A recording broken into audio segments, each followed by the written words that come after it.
guys, Raftan here, and welcome to the first episode of...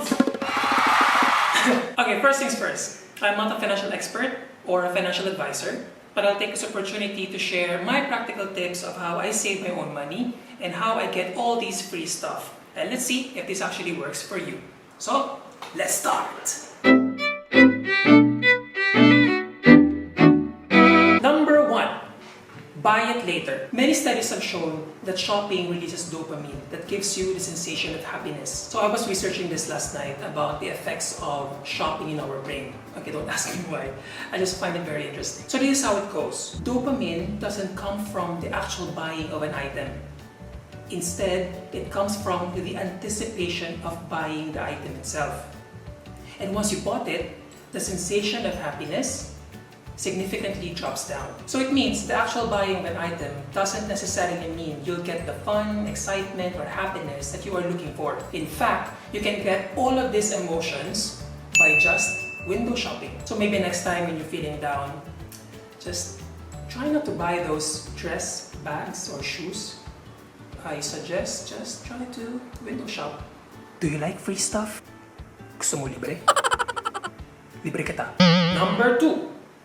Get free stuff. Who doesn't like free stuff? Okay, I'm not talking about those free tastes that we often get to try at the grocery stores, but real stuff, free stuff.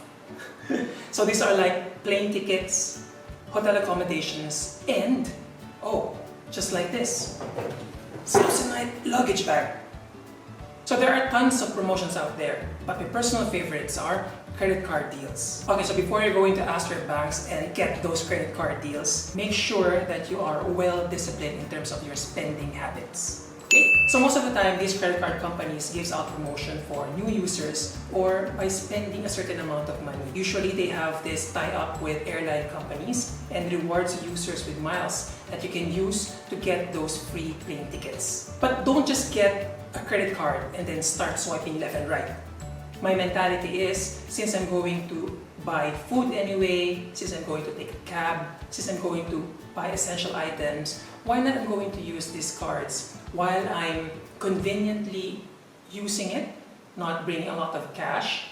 I'm also earning these points and miles that eventually, if I accumulate everything, I can get something out of it, make a plane ticket. And at the same time, since all of my transactions are recorded, I can easily track all of my expenses properly. Speaking of tracking the expenses, do you guys track your expenses daily? So tracking cash inflows and outflows is very important for us to understand our spending habits. But why is it really important? So maybe just try to ask yourself, how many meal teas have I consumed in a week?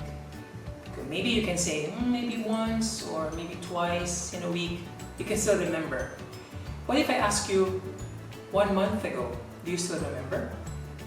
Or 6 months ago, or even 1 year? But why is it important? Sometimes we have our perception of what we thought we spent on and what is the actual. Maybe on a monthly basis, our budget for meal teas is only for 2 to 3 in a month. However, we always spend like 5 to 6 because we are not tracking our expenses. So it means, in terms of buying meal teas, we are overspending. Okay, I know this will make us happy, but spending too much is bad. But don't get me wrong, this is not about meal teas. But these are the small splurges that we never account for. So, I suggest you and I, let's start tracking our expenses. The most important thing is we know where we are spending much of our income and we can track everything. It doesn't really matter if it's a mobile application or a notebook, whichever we are comfortable using. The most important thing is we are able to track all of our expenses and we can make an analysis like which one we have to reduce so that we can save a lot of money.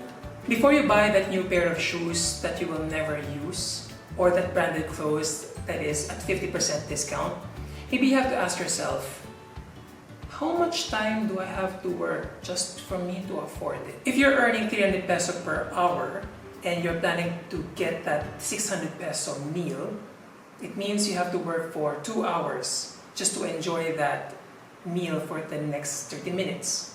Or if you're planning to buy that 60,000 pesos worth of a phone, it means you have to work for 25 days straight. Now, if you hate your job, maybe you have to ask yourself, are those worth the work and overtime? For now, I think these items are a luxury for you. I suggest instead of buying those items now, why not put that in an investment that can help you generate more income per hour and work until such time that all of this can become cheaper for you. So what do I mean by that? A 300 peso buying a 600 peso meal, for me, it is expensive because that's 2 hours worth. However, if your income becomes 1,200 peso per hour, a 600 peso meal is just 30 minutes. For me, that is cheap. Instead of buying those items which technically it's really hard for you to buy, why not increase your income? Increase your per hour so that all of this item can become cheap for you. Number 5, get a passbook. So when I started working years ago, I often get tempted to spend whatever is in my ATM card. So after a stressful week, I often want to reward myself cold beer on a Friday evening with my friends, or a weekend getaway. Anything that can release those stress from my body, which most of the time you need money. I know that feeling, how tempting it is to spend whatever cash that we have or whatever we can see in the ATM. So years after I realized that, I am not really saving quite a lot of money, I decided to open a passbook. So instead of being tempted to withdraw cash, since passbook, I don't have an easy access similar to ATM in terms of withdrawing the cash, it tricks your brain that you don't have cash at all, you don't have money. As a suggestion, maximize those auto-debit functions in your cards. Whatever you receive every month, a portion of it will be deposited into your passbook. So next time when you are stressed from work, instead of doing something that will spend money, just go get your rubber shoes and run outside. It's the same. Number 6, drink water. Stop drinking those sugary drinks. Aside from its extra cost, we all know it has extra calories. So if you're wondering why you're still fat despite your 1 month no rice diet, maybe this sugary drinks is one of the reasons. Fine, maybe I'm also guilty of it, especially those